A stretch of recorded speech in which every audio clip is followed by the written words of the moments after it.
everybody. You're listening to the Big Chill Podcast. This is episode 809, From Flip-Flops to Football, the Premier League preview.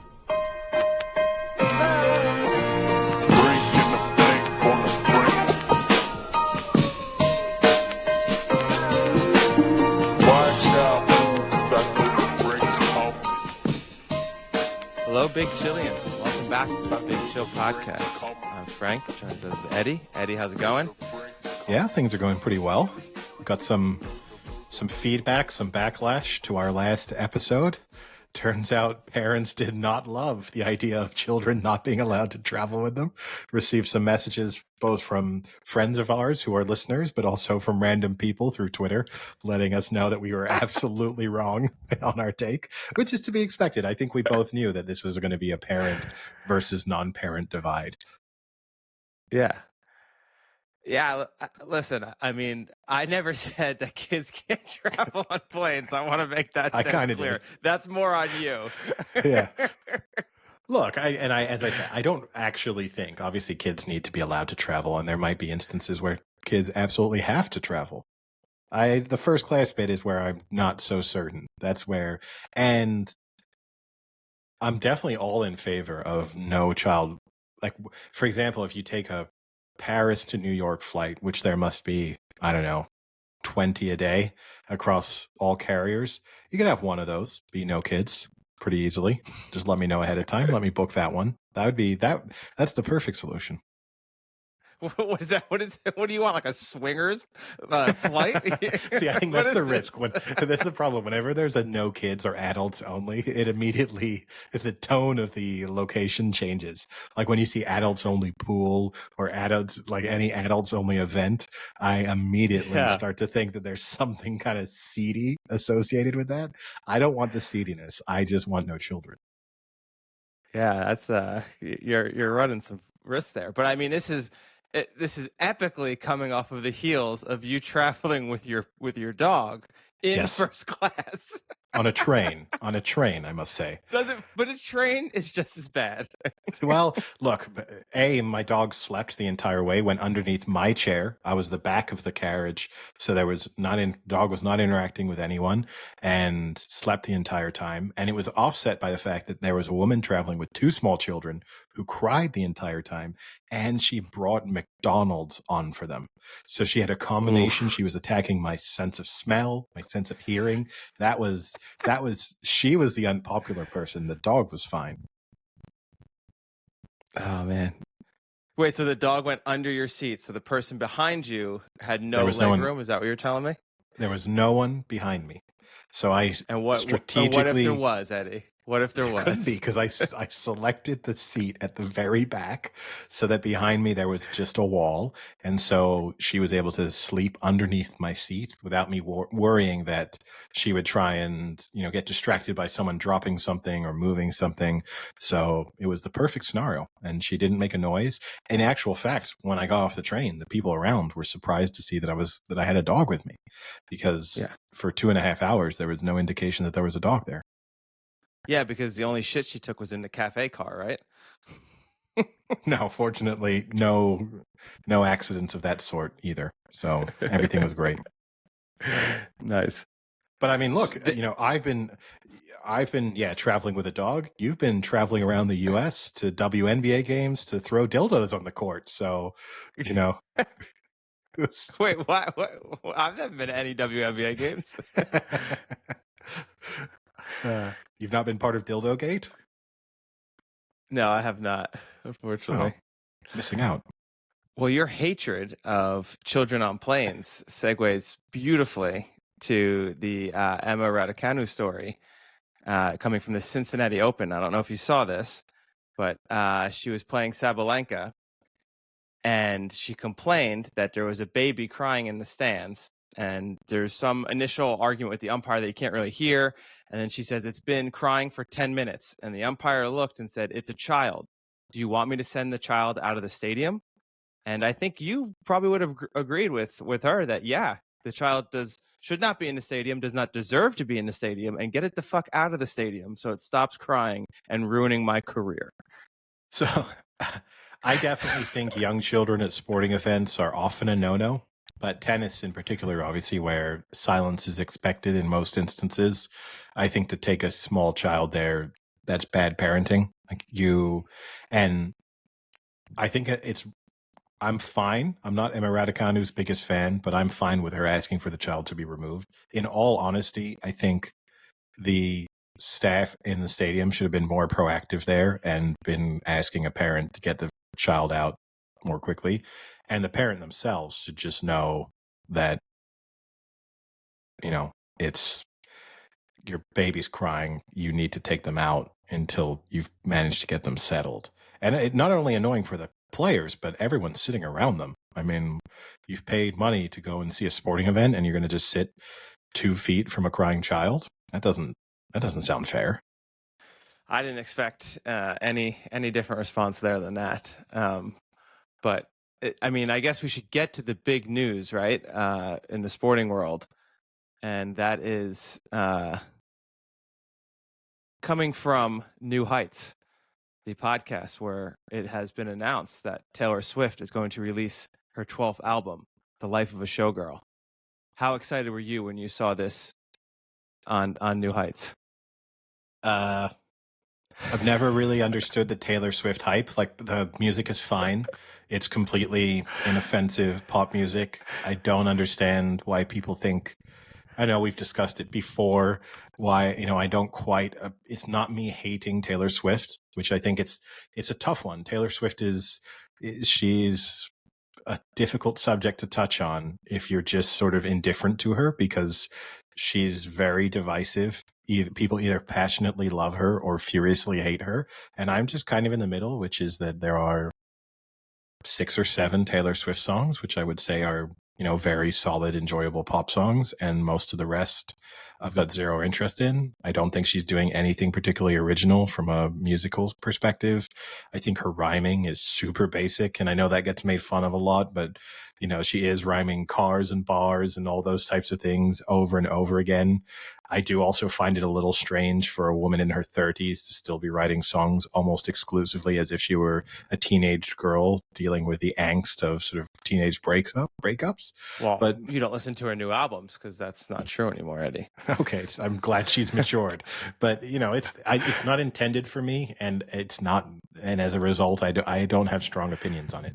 But it does If genuinely. it's not intended for you, Eddie, then why was it announced on the New Heights podcast? That is Travis Kelce and Jason Kelce, the most famous NFL podcast out there right now.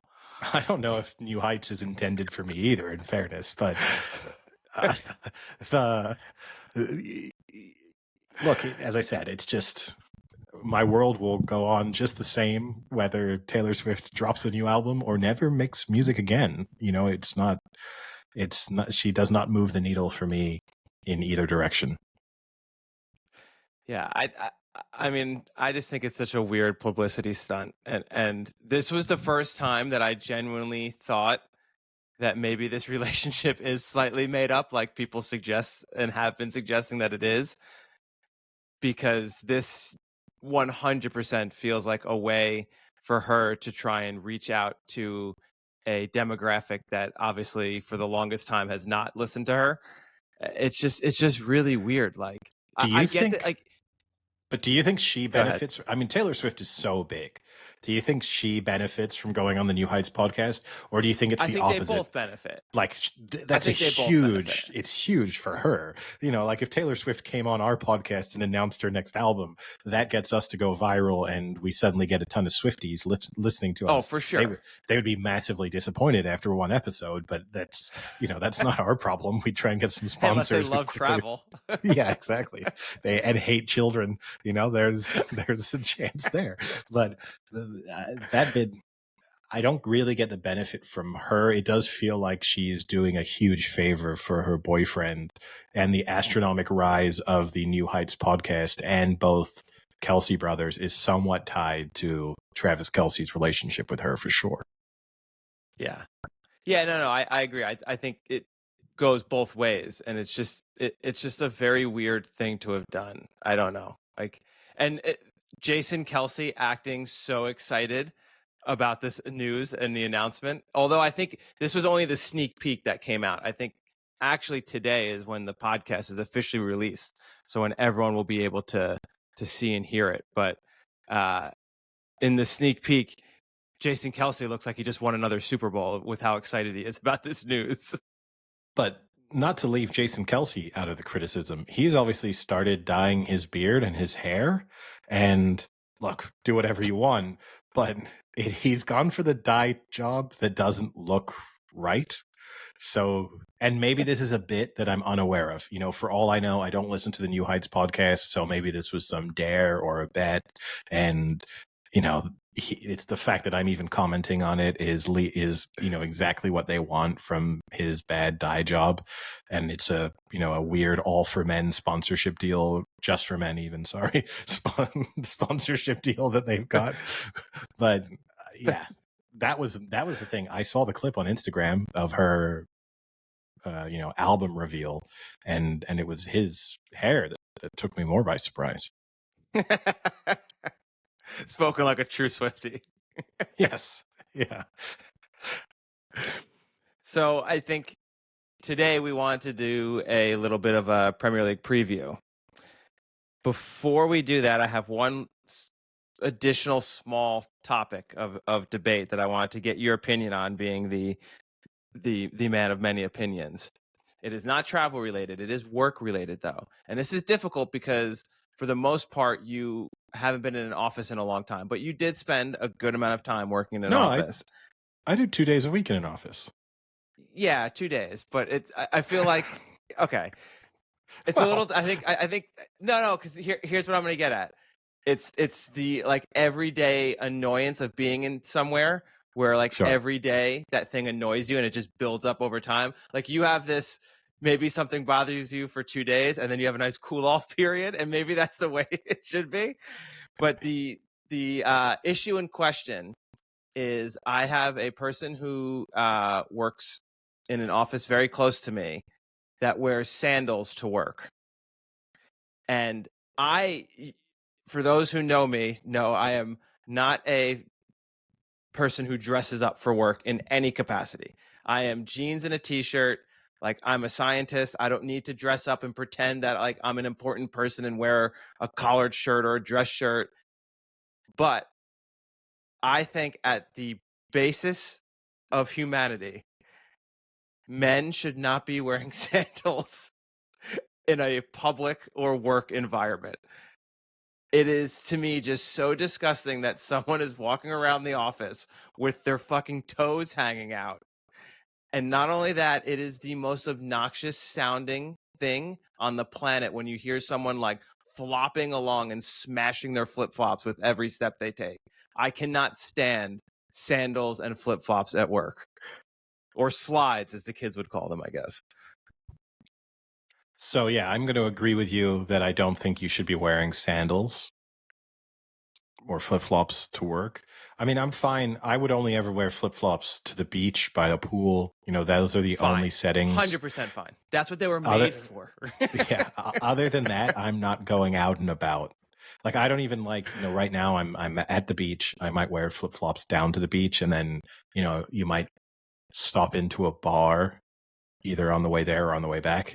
And obviously it's a beach setting, so it's not uncomfortable, but I don't like that myself. I feel, it makes me feel awkward.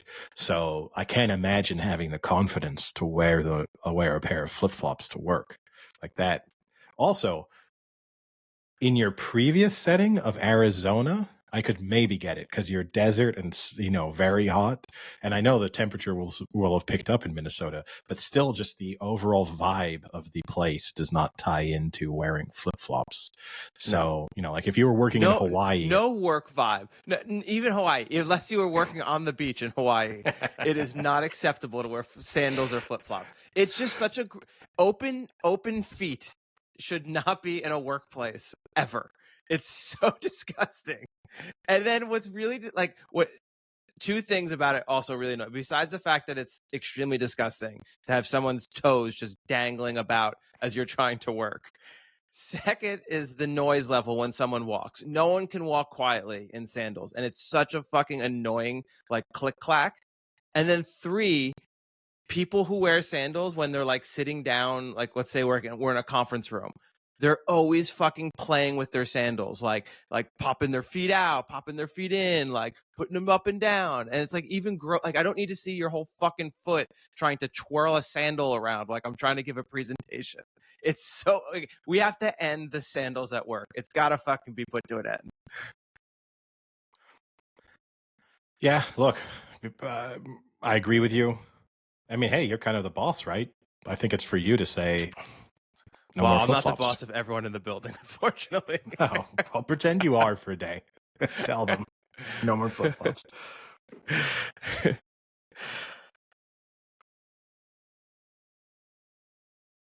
So, does that take us on to our Premier League preview? Yes, I think it's a great segue. Yes. Flip flops to football. Yeah, there we go. From flip flops to football. So I will lead most of this and kind of just I'm going to tee you up. I know our viewers, our listeners love to just hear you go off on your rants, specifically Arsenal, which we'll obviously get to. I have a few questions lined up, and I'll let you kind of go from there. So my first question for you is this Premier League title race, is it a 3-team race or is it a 4-team race? I think I would say it's a 3-team race. Those 3 teams obviously being Liverpool, Manchester City, Arsenal. I think throwing Chelsea in, who I presume are the other team you had in mind. Yes. I think that would be generous to them, given what we saw from them last season, certainly in the second half of the season. And yeah, they won the Club World Championship. They have, a team that I like, as listeners will know, from 6 months ago when I thought maybe they were going to be able to win the league last season. Them.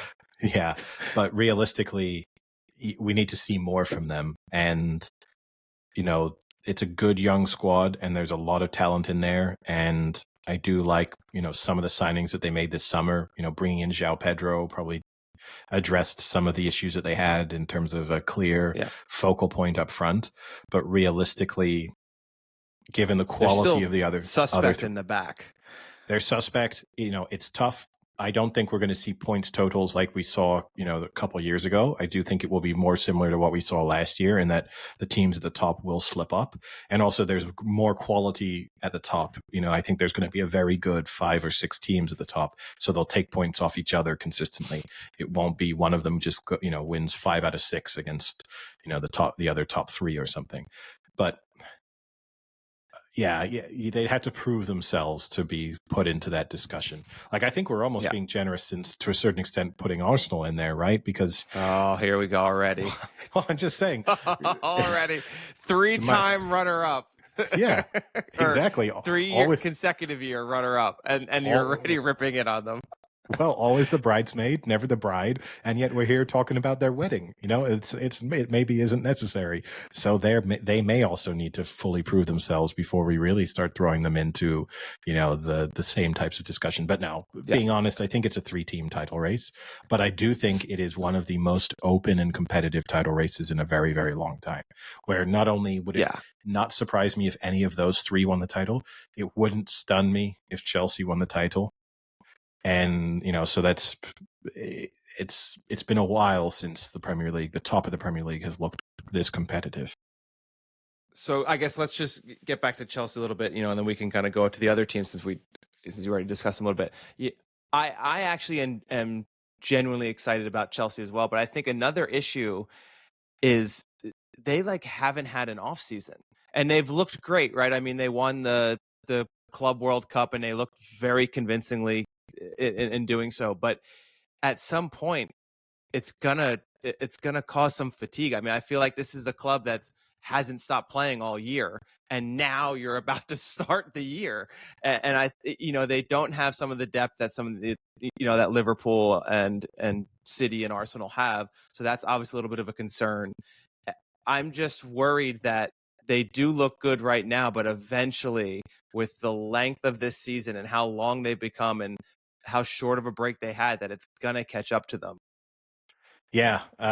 No, I think it's a fair point. We don't know how much of an impact the Club World Cup will have on, Chelsea, Man City, and, you could look at Liverpool and say what a wonderful position that they're in as defending champions, and yet had the most time off over the summer and had, total control of what their preparation for this Premier League season looked like.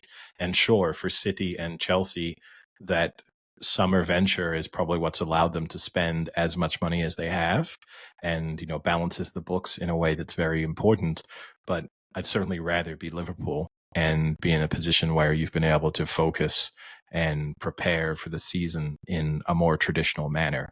Now, look, a cynic would say these clubs all go off on Asian tours or trips to the United States anyway. So is there a real difference between one of those and playing in the Club World Cup? Not hugely, although the timing of the Club World Cup was a little bit earlier than most teams would be taking those tours. But yeah, I think realistically, it's probably also a negative. Okay, then I guess moving on from Chelsea, let's go bottom up in terms of finishing places. So who do you think will finish third? Out of those top three, you mean? Tough. I'm going to say Arsenal. I think Yorkes is a nice signing for them, and I've been critical of them for the last few transfer windows of they have one major hole in their team, one major weakness, and good news, Arsenal have signed another goalkeeper or another winger, or at least this time they finally addressed the biggest issue that they had, and I do think that he will score goals. I don't know if he's best suited to the style of play that they have in the way that Arsenal are set up. And I think, people will point to the fact that he scored 97 goals in 102 appearances for Sporting. I don't know how well that translates. You struggle to find a lot of players who've gone from, the Portuguese Premier League in terms of attacking talent. I mean, let's leave Ronaldo out of the discussion, but aside from that, there's not been a huge amount of success stories coming from Portugal and really making a name for themselves in England. So there I have certain doubts. And look, I also slightly influenced. I watched him when he played for Coventry in the Championship, and he was good, but I also didn't feel like he was such a standout performer at that level. And he's had time to mature and time to improve, but it's one of those where you didn't think, well, that's the guy who's going to be making the difference in the title race 4 seasons from now. So, I'm a little bit skeptical. Isn't that a little bit of an indication? I mean, if Coventry had him, and obviously then he's playing in England and other teams are seeing him, but was completely passed up and went to the Portuguese league, maybe it's a great development there in 2 years, but still, isn't that not a red flag, but maybe let's hold off before we anoint this guy as a 35 goal scorer? Yeah, I mean, what I would say is Premier League clubs have historically not done a great job of identifying talent within the championship, and there's a stigma associated with championship players who have not played in the Premier League. And you could point to a lot of championship players who probably should have been snapped up by Premier League clubs for far less than they had been if they just made a move earlier, and where people who watch the championship sort of week in, week out would have said, this is an immensely talented player and big teams should be taking a look at them. But I think a lot of Premier League clubs and a lot of Premier League fans sort of turn their nose up at the idea that there is a player playing for the 35th best club in England who could possibly play for the second or third best. So I think that's the one sort of asterisk there in terms of why did his career path have to go from England to Portugal and then back to England in order to make it to a big club. And going and playing at Sporting is proving yourself for sure, but I just don't know. I think my skepticism surrounding him is he the right fit? And we've seen with other players up front where it's not necessarily are they good? It's are they the right player for that particular team? And with him, I have certain doubts that he very much relies on, sort of getting in behind defenses. He's, is how he scores a lot of his goals, kind of breaking quickly against opposition teams, and Arsenal don't play in that way necessarily. And on top of that, the way teams are going to play against Arsenal is not going to allow Arsenal to create chances in that manner. It's hard to come to the Premier League and play a match against, a team that's basically has 11 men behind the ball and then hope that you're going to find space in behind the defense. Like, that is not how you're going to get goals. So that's my doubt. He may end up being a big success story, but of the big sort of strikers that have been signed this summer, I don't think he is going to be the best of the lot. So, I would put it that way. Well, and with one, I think, major goal scorer still not yet decided where he's going to end up. So, yes, which could definitely shake up your top two. Yes. Well, it won't though, because it won't. It won't, because for the first time in the history of this podcast, I'm going to predict Manchester City to finish second. Okay. So, I do think that some of the signings that they made last January, which, were younger players who didn't necessarily make a huge impact, then I think you'll start to see them, really establish themselves within the team. I think Nori was a nice signing from Wolves. Shirky is immensely talented, but will he be as huge of a difference maker as you need him to be this season? I think he blows a little hot and cold. And then Trafford, obviously the heir apparent in the goalkeeping department, but it will be interesting to see when that transition period happens. But, they've lost Kevin De Bruyne, Kyle Walker. It's the kind of end of an era. Rodri already on another injury. Yeah, exactly. And ultimately, I kind of look at it and I think, whereas Arsenal have at least addressed one of the big weaknesses that they had last season with Manchester City, I think they might be even more exciting going forward. And I think you'll see Haaland get back to his best. But I think defensively, there are still huge questions about them.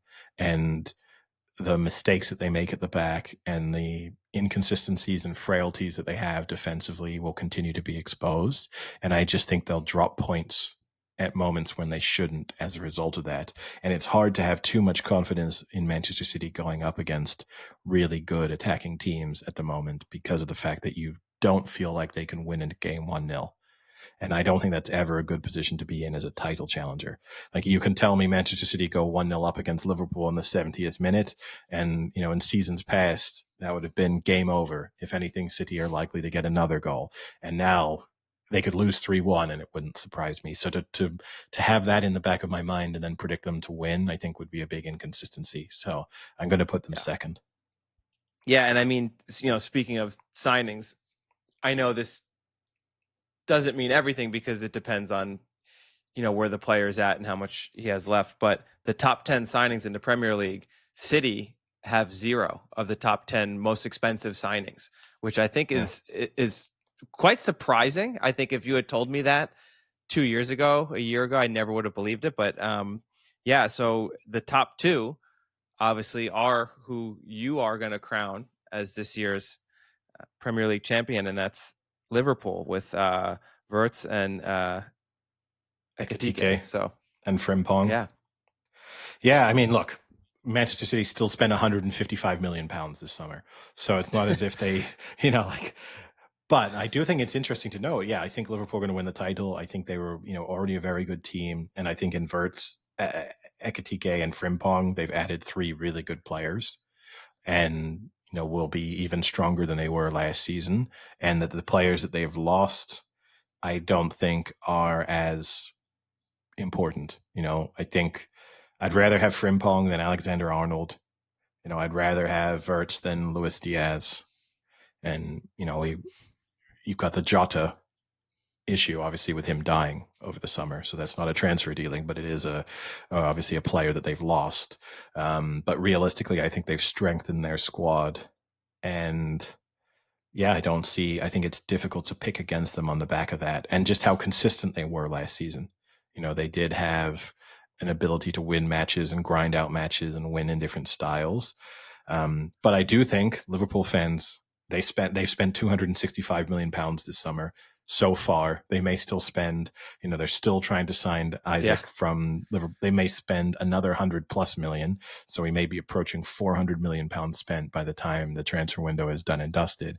So this idea that they are these kind of plucky underdogs against the machine of Manchester City, and that they don't compete financially, and that we should all feel like they're, winning one for the good guys because it's a real football club that's beating a state-owned, entity on the other side. They're spending just as much money. They're ruining football just as quickly. I don't think they're doing anything to, make football a fairer playing field. So I like the signings that they made, and I think they've done really, really well, and they're going to be fun to watch.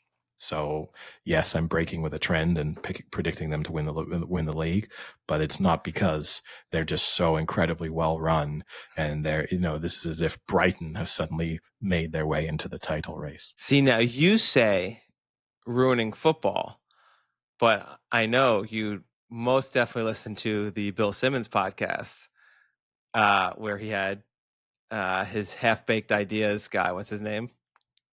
Kevin Wildes. Yeah, Kevin Wildes.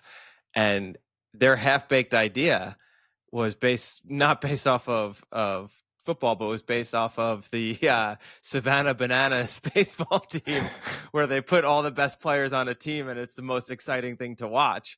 And they basically said maybe there shouldn't be parity in sports, and maybe that European football has done it right, in that you should just have teams load up and have dynasties and be watching the best teams with the best players duel it out. So, maybe you're against the trend here with the anti-parity that's propagating across the United States right now. Well, tell a Cleveland Browns fan that there's parity in the NFL.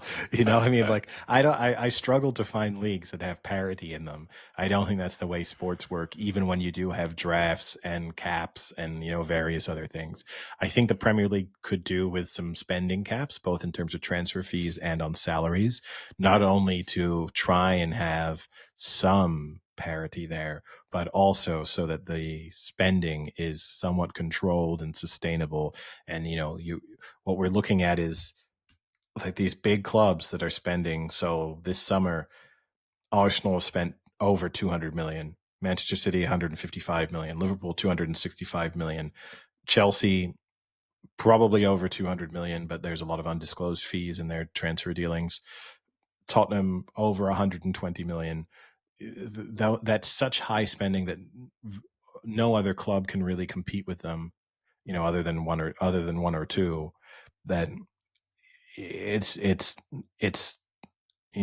just unfair. Like there's no way. So I have no issue. I don't want to see 20 teams that are all equally as good as one another, but I do think that you can have rules in place that make the sport sustainable, and where we're looking at clubs that are potentially going to go out of business in the top, the second division of English football. You have Sheffield Wednesday, who are unable to pay their players and their staff and everything else. And in part, that's because the inflation caused by the teams at the very top force the teams, lower down to offer higher wages. The expectation is that you make £15,000 as a professional footballer in the top two divisions. That probably isn't realistic most of the time. So I know jumped. Maybe the answer then is you take like the top 3 or 4 teams from the Premier League and the top 3 or 4 from the Spanish league, and you put them into like this other league. It's like a giant, a great, like a super league. Yeah, that'd be cool. It's not a bad idea. You should float that out there. That. See if the fans like it. No, there's a half-baked idea. I have a feeling the fans might love it, but I don't know. So then the next question would be, let's assume. So so then your top 4 are Liverpool, City, Arsenal, Chelsea. Okay. Let's assume that top 5 places make Champions League, which makes the number 5 spot almost equally as important to secure. Who is sitting in your 5th spot? It's tough. I think you've got a really competitive, very open. Because obviously Newcastle, it depends a lot on whether Isaac stays, because those are big shoes to fill. And they haven't done much signing. Like for a club that has a lot of money in the pockets, let's say, they've been a little quiet in the transfer window. Well, because unfortunately for them, they aren't able to flaunt the financial rules in quite the same way that the big 3 or 4 can. And so the big spending that they've had previously, now they need to, you know, sort of adjust their spending as a result. So them and Nottingham Forest, right? Nottingham Forest have signed no one so far. Newcastle, yeah, they've signed Elanga. It's not a lot of transfer dealings on that front. They also haven't sold much so far, only Kelly, I think. So, you're really looking at a club that's pretty much unchanged, which if Isaac stays, then that makes they remain pretty competitive. If Isaac leaves, then that could put them in a really tricky position, because not only is he their best goal scorer and arguably their best player, but he's sort of a talisman. He really does. Yeah. When they play well, he's the one kind of, beating the drum and dictating tempo a lot of times. So I'm expecting this season a major resurgence from Spurs and a major resurgence from Manchester United. And I think that's a three-way fight for fifth between the three of them. And I'm going to controversially, you got to take risks sometime, I'm going to say Manchester United. Manchester United finished fifth. I don't hate that pick. Again, a team who did a lot of signings and has really tried to revamp the team here. I kind of like their signings. They seem to fit well. I think it really depends for me just how well. The last few years for me, every time I watch Manchester United, they just seem like a team that doesn't want to play with each other. They kind of almost all hate each other and are all siloed in their own little bubbles. So I think, to me, just seeing them play together, especially with now probably adding 3 or 4 new faces to that starting 11, is really going to dictate how well they finish for me. Yeah, I mean, I think, who have they lost? All right, Johnny Evans, Christian Eriksen, Victor Lindelof, Rashford, although Rashford wasn't there anyway for the second half of the season. And I think signing Cunha and Buemo, those are, experienced, proven Premier League players.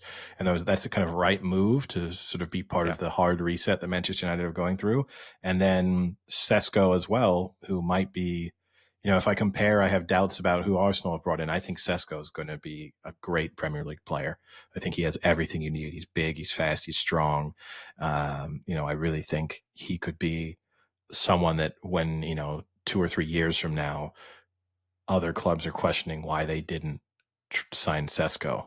So, yeah, I think it's a bold prediction in the sense that they weren't far off being relegated last season. So predicting them to finish fifth is a pretty massive improvement.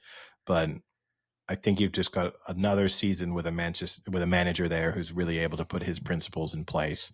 He's able to get a squad that looks more like what he wanted it to be like. And yeah, I think they could be. I think both them and Spurs, who obviously had terrible seasons last year, will improve significantly, and they could benefit the most from Newcastle kind of stagnating. Yeah, I just real quickly wanted to go back to the Newcastle and not signing as much as the other clubs. I thought you were going to mention the fact that they're not in London. They don't have that attraction of bringing international stars into a nice city like London, and maybe not everyone is a Scallop fan. That's Birmingham, though, more. but look, I do think that it is definitely more challenging to convince a Brazilian to go to Newcastle than it is to convince him to go and sign for a London-based team. So definitely, they face their own challenge, but I don't feel too sorry for them. It's and again, all the Newcastle fans who are complaining about Liverpool disrupting their summer with the ongoing speculation surrounding Alexander Isak and how unfair it is. You literally celebrated when your club was bought by Saudi Arabia. So you can have no complaints about the fact that money is ruining football. Like, you signed up for this. And I hope that the League Cup was worth it. That's what you've got to show. A couple of nights in the Champions League and a League Cup. How special is that?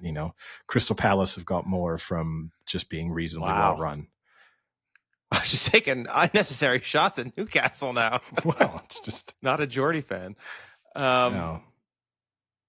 So then let's get to the clubs that were promoted. Will any of them stay promoted at the end of this season, or stay in the Premier League, I guess I should say? Yeah. I will say, I think Leeds have a chance. You know, they were so much better than everyone else in the championship last season. They have reasonable Premier League experience. You know, they're yo-yoing, and I think they've spent money reasonably this summer too. So I think Leeds can probably just stay up, but Okay. I think the other two are doomed. Leeds at the expense of who then? I think Wolves will go down. Yeah. Wolves 2-1 to be relegated, by the way. I saw that bet the other day. You know, because I also think you think how much Wolves struggled last season at times. And then they lost Cunha, they lost Aitnori, they lost Semedo. So, you know, you've lost three really important players. And okay, maybe you can get excited about a couple of their signings, but realistically, expecting players to come in, no matter how good of a signing they are, hit the ground running and replace that level of output at key positions is tough.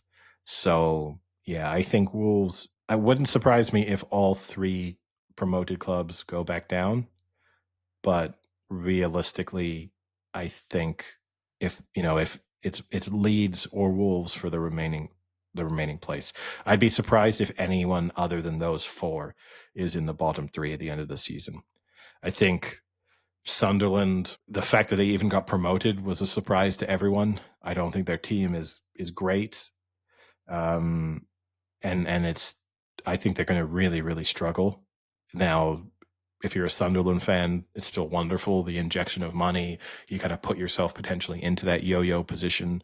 You know, you've got to get up. You know, kind of going back when we interviewed Rudy Gestede, it was remarkable how casual he seemed about don't get promoted too soon. I mean, you want to get up as quickly as possible. You want the money, even if you're going to finish on 0 points in the Premier League. It's still, like earth changing for your club. So it's wonderful for Sunderland, but I think they're going to really struggle. And Burnley, I think the problem with Burnley is the same problem they had last time around, which is the way that they play in the Championship, which is they grind out these wins and they're better, but still sort of stale. You can't do that in the Premier League because they're just going to get dominated by teams. And so you can't get promoted winning games 1-0 and then expect that you're going to come to the Premier League and going to be able to adjust and get enough draws and 1-0 wins to kind of get you to that 40-point mark. So, yeah, I think they struggle and they go down. And then I guess one more question I have maybe about the standings is last season, I think Nottingham Forest made a decent run and at one point were battling or already actually in a spot for a Champions League finish, ended up ultimately finishing 7th. What club do you think could have that type of run this year? Well, I mean, I guess I kind of already said it with Manchester United and Spurs in a way. I mean a club outside the big clubs, a club that isn't spending 150 million. Yeah. I guess the one thing I guess we should say, right? We haven't mentioned Aston Villa, and they should have been in that discussion for the 5th place team. I think Aston Villa are far more likely to get ahead of Newcastle and and kind of compete potentially for Champions League places. So I need to make mention of them. I mean, Brighton. Okay. It's tough because it's this. I know that they have this magic algorithm that they use to identify players, and then they sell them to Chelsea for £100 million. And they've signed Kostoulis, the Greek 18-year-old. How much faith do I? Yeah. How much faith do I have in a Greek 18-year-old to come to the Premier League and and score? Let me ask you, how much faith did you have in an 18-year-old Greek 15 years ago when you knew one? None. So I think Charalampos Kostoulis, however you say his name. I think this might be a bridge too far for him, but Yeah, but I mean, they got a really talented squad. It's just I don't know if they can keep finding these diamonds in the rough. I don't know how sustainable that is, no matter how brilliant they are. It's tough, right? Because if I'm predicting, like if it's in a sense, I'm suggesting that the top 8 will be Liverpool, City, Arsenal, Chelsea, and then in let's say in no particular order, Aston Villa, Newcastle, Spurs, Manchester United. Yeah. So the best I could be saying is another team is finishing ninth, which does that count as a really remarkable, unless it's a promoted team, is that a crazy Yeah. sort of improvement? No. So like I'll say ninth to round up my top half. I'll put Brighton ninth and Bournemouth 10th. What is your shock? I'll put the best way to put this. What is your most Hewitt statement about this upcoming Premier League? I think Keith Andrews will not last very long as Brentford manager. I think that might go down as one of the worst managerial appointments in the history of the Premier League, along with when Blackburn made Paul Ince manager. Or actually, Blackburn have a couple candidates but I'll say Paul Ince because he's at least a former player. So I'll give Keith Andrews that level of respect. But I think they lost Thomas Frank, and he was so important to what they were doing well and such a good manager, and then have lost, Bueno, Norgard. Visa looks like he could be leaving. I think Brentford are going to. I actually say that I think Brentford could be relegated. I'll put them into the. I'll put that as a bottom 5. That I think any three of those 5 could go down, and I think Keith Andrews is gone by Christmas. That's my bold prediction for the season. Well, your bold prediction of Keith Andrews to be the first Premier League boss shown the door is 5-1 right now. Oh, fill your boots. Who's favorite? He's favorite. Okay. Well, that's generous odds for favorite. Wait. Oh, sorry. This one says he's 4-1 co-favorite with Scott Parker. Oh. Scott Parker's not a bad call because he's been there for a while. And I do think Burnley are going to really, really struggle. So I can get why he's also a candidate. I just think Keith Andrews could be awful. Like legitimately terrible. Yeah, you can find Andrews 7-2 in some spots. So I mean, as we speak, his odds are dropping. People are hearing in real time. So the live streaming, yeah, we got to stop doing that. That's one of those Bill Simmons things where he says he likes to get his bets on before his podcast is released because he thinks he's going to move the lines. I guess we have that power even before the podcast is out. There we go. Golden Boot winner. Haaland. Yeah, I think so too, actually. I think there's something about a young guy like Erling Haaland who does nothing but train and had to listen all offseason about how he had a bad season. It just slightly scares me. Unfortunately, the team around him, he doesn't have, De Bruyne anymore, and Rodri's hurt again, so that might affect it a little bit. But I think something has to be said about a freak of nature like Haaland having an offseason with some motivation. He is currently 6-4. My other big prediction too, and this is not bettable, or that is not me really going out on too big of a limb. I think this is a big bounce back season for Phil Foden.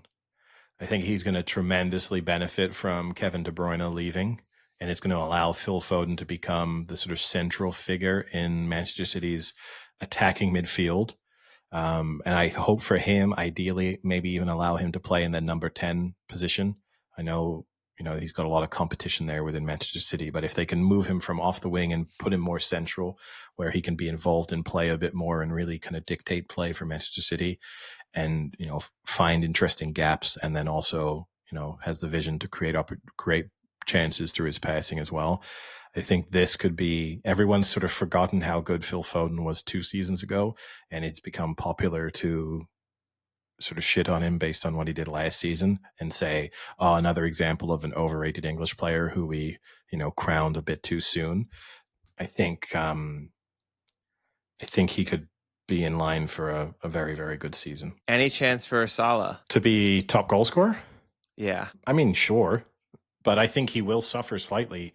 You've brought more attacking talent into Liverpool, so that should, you're not just going to score more and more goals. When you add more players, Liverpool aren't going to now score 200 goals. The goals have to go now. They have to be more evenly distributed amongst.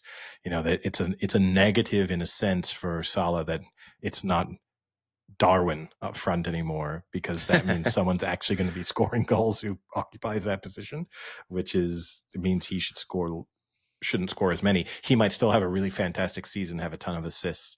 Liverpool win the league, kind of cements his legacy in the Premier League and with Liverpool. But I don't think I'd be surprised. I think Haaland will just score an absolute ton of goals again. And, 40 plus goals for Haaland is what I'm expecting. More than a goal a game. Wow. Yeah. Wow. You say wow, but that's what impressive. he was doing before. And you used to ask me, what you got to score, 60? So now I've said 40, and it's stunning. Yeah, it's stunning that how quickly you reversed your tune. Not this again. And I will say, again, I'm often critical of Arsenal. I am really looking forward to watching Max Dowman play, that 15-year-old who started playing for them in a bit in this summer and looks super talented. And people are making Messi comparisons because he's left-footed and he's been playing on the right, and he kind of cuts in. He runs a bit like Messi and has some Messi mannerisms, but he's an incredibly exciting talent, and it will be interesting to see him play. So yeah, that's an exciting one too. I think he won't play as much as people are hoping, but still. The bad comparison is that age 15 is already about 6 inches taller. Well, yeah, he doesn't have a genetic disorder. So he's probably, what is he, your height? Yeah, he's 6 foot. According to Transfer Market, he's exactly my height. Oh, so he's lying about his height as well. Thank you. The two of you are that's another thing. You walked right into that one. Yeah, that would be an interesting one to see. Any other Premier League preview ideas, thoughts, rants, concerns? I don't think so. I think that's pretty a good matchup. Week 1, Arsenal United, right? Yeah. No, I mean, look, that's Sunday. 2 fan bases who could have their moods drastically changed. If Arsenal lose, it will be panic stations after only one match. And if Manchester United lose, it will be that sense of, especially if they lose convincingly, it will be a sense that, hey, we got our hopes up and we thought things were going to be better, and it's just more of the same. So yeah, I think if you're Manchester United, you're maybe happy with that, because it's sort of, the fans won't feel this way, the supporters won't feel this way, but it really is a no-lose situation for them in a lot of respects. So rather than, I think the worst case scenario, if you're a big team and you've made some signings in the summer, is that you play like Burnley, take Spurs, for example, who are playing Burnley. I think that's an awful position for Frank to be in, the manager, not you. Then he... People who know me know I'm a huge Spurs Burnley supporter. One of the rooms in my basement is decked out in Spurs gear. The other one is Burnley, and never the two shall pass across. Yeah, you have to have one leg in each room on Saturday. But I think for them now, look, I think Spurs will beat Burnley, but it's a really tough one, because you have to get 3 points there, and to be kicking off your season and kicking off this kind of revamp of Spurs. In that situation, I think that's tough. But if that wraps up our Premier League, I guess, hey, you need to put some predictions down. So who's winning the Premier League for you? I think Liverpool. Okay. And I'm going to go. I do want to say Chelsea. I want to support our fellow friend of the podcast. I really feel like they have a good run in them. I just don't know if they can sustain it. I'll go Chelsea 2, Arsenal 3, City 4. I think it's going to be a drop for City. And bottom 3? I'm going to go the same that you went, actually. I think Leeds will stay up, and I think Wolves will drop. All right. Now, if that wraps up our European football coverage, can shift briefly onto a couple of quick NFL topics that I had. Very, very quick. So one, I'm sure you saw, but Cam Little for the Jacksonville Jags hit a 70-yard field goal in preseason. Yes. And this When does you not first count said as it, a. I said, "Oh no, who the fuck is Cam Little?" That's a fair response, in fairness. But 70-yard field goal to end the first half against the Steelers in preseason. Zero pressure. Smashed it. The score went from 14-6 to 14-9 at halftime in a preseason game that no one will ever remember. But it does All not count. 14 fans in attendance have a lifetime story. Yeah, doesn't count as an NFL record because only regular season and playoff games count. Should Fair. a preseason achievement count towards a record? No. Come on, are you kidding me? They're not even playing real players. Half of those guys will be working at Home Depot in 3 weeks. No way. You see, it's tough because I feel like the 70-yarder kind of should count. But at the same, I see what you're saying, because a kick is a kick no matter what. But at the end of the day, it's not, because you're still not playing the same people. You have there's no pressure because it's not a real game. It doesn't matter. Well, you could argue that maybe for a lot of players, there's maybe even more pressure than there would be. Not for a kicker. Well, because if you're competing for a roster spot, you know what I mean? That's might be more pressure for most of those players than there would be in a week 14 game where you're out of the playoffs and nothing really matters. You're just going through the motions till the season's over.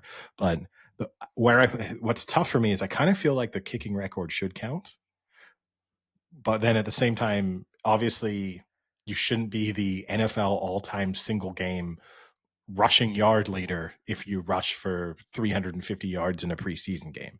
So that's where it's difficult is it like, and that's why kickers aren't real football players, because I feel like this should be a record, and yet any other position shouldn't have their preseason.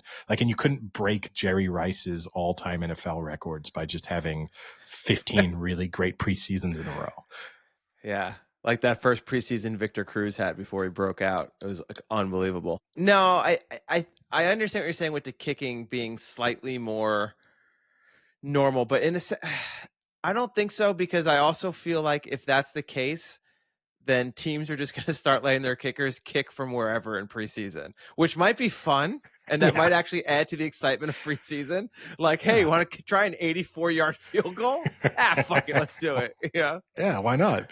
It's preseason. Have the Who record. Cares? Have a guy who will never play a minute of actual NFL regular season game time hold the record, an unbeatable record. You know, other NFL topics. Obviously, Tom Brady had his statue kind of released outside of Gillette Stadium. Yep. Not the worst. Not the worst. Still, no, though, what are we doing? No Ronaldo. It's not that bad, but it's not that good. I feel like the how terrible some of the bad statues mean that people are saying it's a good one. It still doesn't look great to me. It doesn't look right. He looks kind of weird in it. I just don't know how, with all the advancements in technology, that we still rely on like a person to do it.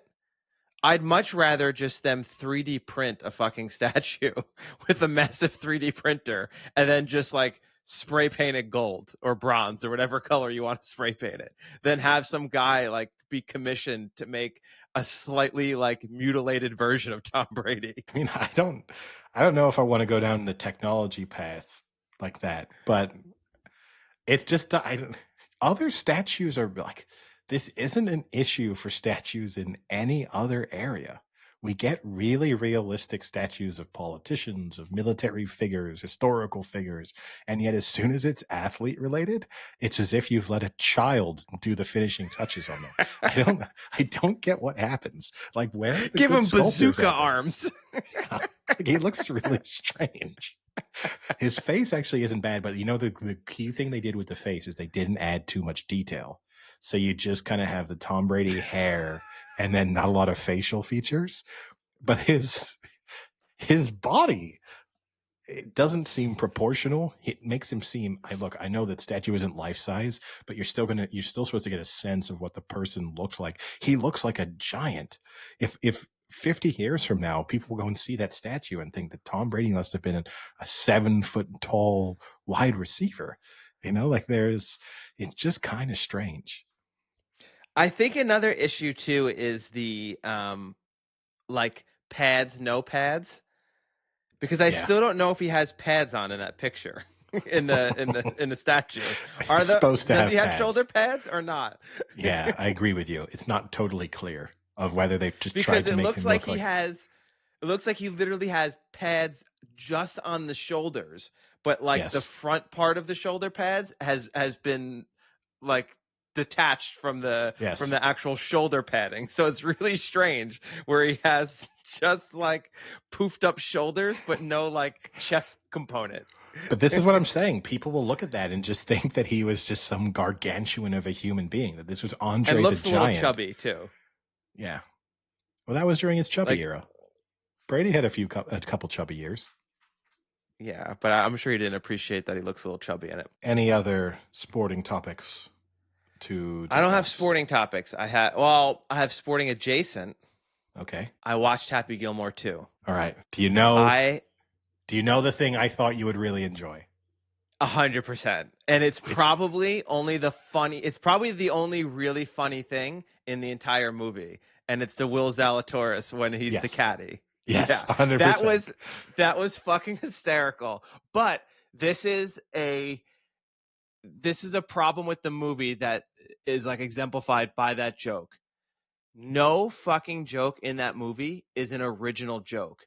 It is such a garbage movie. I am so mad at my family in our family group chat, who everyone was like, "Oh my god, it was so funny. It was hysterical. Oh my god, I loved it." And everyone who said it was funny on social media, these like you have no fucking clue. Nothing was original. A quarter of the movie is just flashback scenes of Happy Gilmore 1. It's so fucking stupid. It made me so angry as someone who loved Happy Gilmore so much, and it was definitely one of the movies that I grew up on. I mean, I have probably watched Happy Gilmore, not being hyperbolic here, 250 times. You know what I mean? Insane. Like, That's like insane. That's insane. it it was one of the movies that we always like. So like whenever we went on vacation and like we had like family vacations, we would always pick movies. Happy Gilmore got played every time. It was always one of the movies that got played like at late at night. Like, I mean, it is an iconic comedy. It is so funny. There's so many jokes that people still say, like some of the phrases, some of the things that he does. And then in the second movie, it's literally like, hey, remember that really funny joke? Well, let's have that guy's son be in it and say the same joke. And it'll be so funny because everyone will be like, oh my God, that's that guy's son and it's Eminem. It's not funny. It's so lazy. Adam Yeah. Sandler is not funny at all. And the only, this is how sad this movie is. The only funny person in Happy Gilmore 2 is Bad Bunny. That's how sad Happy Gilmore 2 is. If you had told me that Adam Sandler is in a comedy, but the funniest person in it is Bad Bunny, it's not fucking good. Yeah, he's not bad in it, actually, Bad Bunny. But He's do you he's agree with actually me? legitimately funny. Do you agree with me that it's cameo overload? So it's So so much. disruptive because there's not a single scene that doesn't have a cameo, basically. Yeah. The Zalatoris, the thing that sucks for Zalatoris, and I was watching this with other people who do not follow golf, and so didn't get that the funny bit of that is, hey, that's actually a professional golfer who people say looks like the caddy from Happy Yeah. Gilmore. Most people are like, oh, that's just the caddy. And they're making out that he has become a PGA player. Yeah, yeah. Like because Zalatoris, I was expecting it to be the mistake and Zalatoris to correct it. But the fact that Zalatoris is playing the caddy is a weird twist in the story of like, no, so that bit was the only genuinely kind of clever use of a cameo. Travis Kelce, just a complete waste of time. I don't understand. It was just weird. He actually wasn't terrible in it, but I just didn't get why he had to be in it. Do you know what I mean? No. He was fine. Like he acted fine. It wasn't like he was a really bad actor in any way, but I just didn't really get it. It didn't really add to it.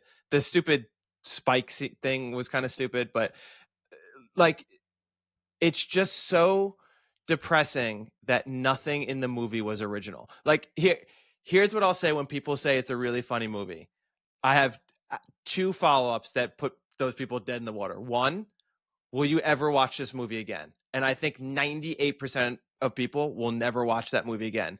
And two, what's a joke or a quote from that movie that you'll ever say? And there isn't one. There is not like one good line in that movie that wasn't actually a line from the first movie that was funny. Could the part of the other issue be, though, that Adam Sandler fundamentally has always been humor for kids, and that probably if you're a 12-year-old kid, you enjoy that movie reasonably well. Like, it's not going to be your favorite movie, but it's fine. And that if you had a relatively young child, you watch that movie with them and they enjoy it, and so you enjoy it. And that Adam Sandler is not making movies for men in their 30s, even though we're this generation that grew up on his original movies. And like his humor has never matured. He's kind of tried with Uncut Gems and the basketball movie that he made to like kind of be a bit more serious at times. But realistically, deep down, he's fart jokes and slapstick humor. And like, it's tough watching as a 30 something man or woman. I don't know if I agree, because like I still find Happy Gilmore funny. Like, and actually some of the lines are pretty funny in Happy Gilmore. But he like there are like no good jokes in here. Like, even if there was like a good fart joke, like I would enjoy it to an extent. But there isn't. Like there is no real, like the only John Daly actually might be the second best comedian in this movie. He has a few okay like scenes, but so many of the jokes are just either a rehash of that movie or like a joke that someone already made, like the Will Zalatoris. That's already been a joke for years, and then they just put it to the screen. The Scotty Scheffler being arrested again is like, but that's another good example. That's been done. If you're not a golf fan, again, I was watching it with people, and Scotty Scheffler did the not again. Yeah. And everyone I was watching it with said, "Oh, has he been arrested?" Like they don't know the story about him at the Masters and getting arrested. So the joke actually doesn't pay off. Same with the Zalatoris joke. You're relying on it being big golf fans watching Happy Gilmore. That seems somewhat like, I don't think that is the intended audience necessarily of Happy Gilmore. But I think this should just have been a golf movie that had a Happy Gilmore cameo in it. Yeah. Yeah. Also a strange world in which people kind of recognized him but didn't recognize him. Like when he was drunkenly golfing and the people had no idea who he was, but then referenced Happy Gilmore, and then all it took was for him to slightly move his hat up and they're like, "Oh, it is Happy Gilmore." Yeah. That scene, I'm sure people, like when they wrote that, thought that scene was going to be that scene was so stupid. But here's again, scene. Like what I said to you originally, you could have cut 20 minutes off of that movie without trying hard. And would it have made the movie significantly better? Probably not. But you would have at least, the condensed version is better, is like more satisfying. And you have way too many scenes that just didn't need to exist and that were mostly there just to throw more cameos in, basically. Or just to reference the first movie. Like many annoying things, like, that's Chubbs' son. Oh my God, he acts just like Chubbs did. And oh my God, he also has a wooden hand. Oh my God, and he breaks the wooden hand. Oh my, they should have just re-uploaded Happy Gilmore 1 and put a 2 next to it. And also everything with his children is just annoying. These kind of like unruly boys who are just complete animals in a way that like doesn't happen in real, you know what I mean? Just to such a stupid level of, and there wasn't like a good joke in it. Like I thought it was going to like lead to at least one or two really good jokes. Maybe you could say like when Shooter comes down and like mocks the Boston Bruins and they get really pissed. That's like half of a laugh. But like the first hour, I think I honestly laughed maybe once or twice in the first hour of a comedy. The only two things that I genuinely found chuckle worthy, and that's going too far, but the Zalatoris bit, and then also when Scheffler threw the Shooter McGavin guns and went Scheffler, and that was at least, and they told him no, but that was at least kind of amusing. But the rest of it, it's a hard pass. And Bad Bunny, I will give credit. Like he has good moments. Most of the stuff Bad Bunny said was actually really funny. Those are some of the only original jokes in the movie that I genuinely laughed at. I can't If remember the one he says with the if oh Bad fuck. Bunny, I actually think if Bad Bunny, I think he's kind of tainted because of how bad the start there is with Travis Kelce and just the unnecessary plot element there of Travis Kelce being mean to him. If he had just been the waiter who Happy Gilmore randomly selects to be his caddy, and then we just move forward from there without any Bad Bunny backstory, I think at that point I enjoy the Bad Bunny experience a lot more. But at least I Yeah. came away from that being like, if Bad Bunny were in a movie in the future, I would not immediately write him off as a bad actor. Whereas I Well, never need to he see was good in Travis Kelce. SNL. Yeah, He's but I pretty good in never need SNL to too. see Travis Kelce act in a movie again. Like Yeah. that's just not, or any of those golfers. None of them could read a line. I mean that because also that was back to back. Literally in the space of 4 days, I saw Colin Morikawa in things because that's right after I'd seen the end of Stick, and then I watched Happy Gilmore. So I got to see a lot of Colin Morikawa acting, and not great either. Also not so great. Rory, not the best. No, no. But do you also agree with me? Because I know I'd mentioned this to you. Kind of weird that the plot, That it's like kind of anti-live, yeah. and then you've got like prominent live Deschambeau golfers. and Kepka. Yeah, Both sort of yeah, that was strange. really strange. That was really strange. And then like that whole last 20-minute scene of them playing on like the Mr. Beast course. Like did Yeah. Mr. Beast sponsor this back half of the movie or something? Because it was fucking right out of his warehouse. It was so Yeah. stupid. That was Al- so dumb. Also, I will say I can't remember the It name of the became a guy. video game. Yeah, the guy who's the bad guy. Um, Safety. who, yeah, in a movie full of super famous cameos, and him clearly in a sort of kind of bad, comically bad makeup. It left you wondering who he was. At least this was from my perspective for too long. Of like, oh, how famous is this guy? And being like, oh yeah, it's the director who's been in a Safety couple brothers, of yeah. movies Oppenheimer. as yeah, like, but who shouldn't is not a sort of household face. No. So it's strange that you've chosen him in this cameo packed movie as the kind of main bad guy, and also just such a dumb concept that they're removing a tendon or a ligament or whatever, so you could twist a little further and hit the ball 200 more yards. So dumb. And you know what? Like, what's really dumb about that is I understand the concept of Happy Gilmore 1 of a guy who like runs into a shot with rage and hits it 500 feet is not at all realistic. But in comparison to that, it felt way more realistic. Like that just made it ultimately like a cartoon.